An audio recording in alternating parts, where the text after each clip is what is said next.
Welcome to another episode of The Read Pile, and just to clarify, this is the first time that I'm recording after Dan changed the thumbnail, so you would have noticed the new thumbnails for maybe 5 weeks ago.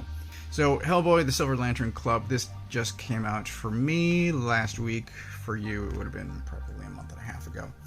So it has art by Chris Mitten and Ben Stenbeck. And this is almost a Witchfinder book. I'll get into that in a minute. But Mitten and Stenbeck are not new names to the Hellboy universe.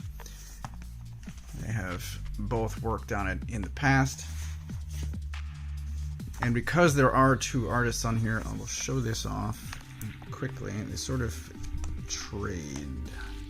So there is a framing device, essentially, in which Hellboy and Professor Broom meet Broom's uncle. The uncle's name is Trevor. And what happens pretty much each issue is Trevor will start trying to tell a story, trying to have a conversation, and his uncle will interrupt him and get nostalgic and tell his own story instead. So in the present, which is 1953, that art is by Stenbeck, and then we get into Mitten's art whenever Simon is telling one of his stories. But this guy here is Witchfinder, which is why I drew these books. So I said that the present was 1953, but when Trevor is telling his stories, there's no exact date given for any of that stuff. There's a couple of references to things like this here. There's a mention of Marconi, who was in 1895, the radio, and Marconi.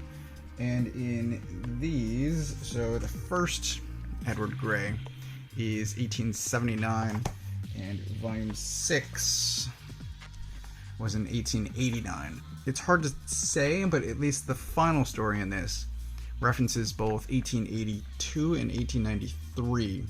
So this ends, at least, after the other Witchfinder books. But this is roughly 5 standalone stories that all revolve around the Silver Lantern Club, and let me see. So this is them there.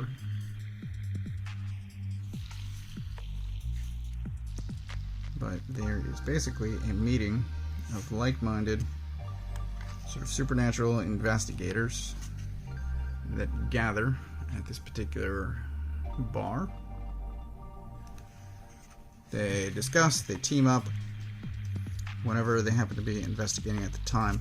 And this is, as I said, 5 standalone stories of their adventures that span, I'm guessing, years, but again, it's hard to tell. I did very much enjoy this. I was surprised.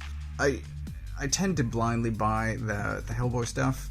I don't read it beforehand. I don't even read the solicits. I just try to gauge what it might be, and then buy it, read it, discover it then. So I was surprised to find that this had Edward Gray, Witchfinder. I have been a fan of Witchfinder for years.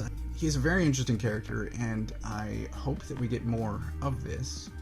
I hope, honestly, we get more Lobster Johnson as well, but it's been quite some time, and I lose hope whenever I think about it. So, Edward Gray.